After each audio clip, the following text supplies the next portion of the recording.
Welcome to Burlap Teachers. Enjoy the video.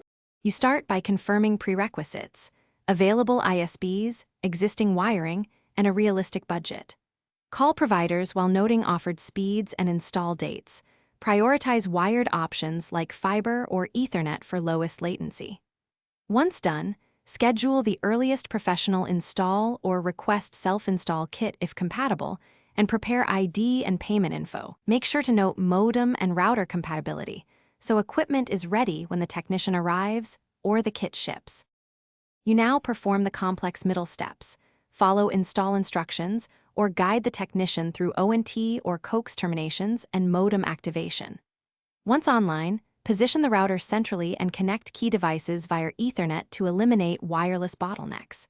Configure dual-band Wi-Fi.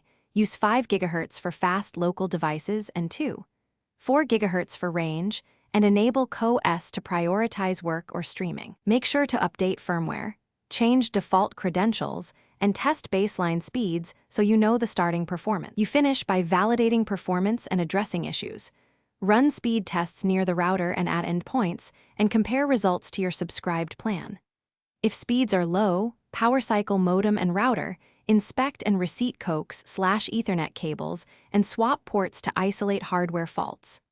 Once done, collect error messages, test results, and times of day with problems. Then contact your ISB and escalate with that evidence. Request a tech visit if signal strength, sync, or provisioning still cause slow service. Thanks for watching. Consider subscribing if this video helped you.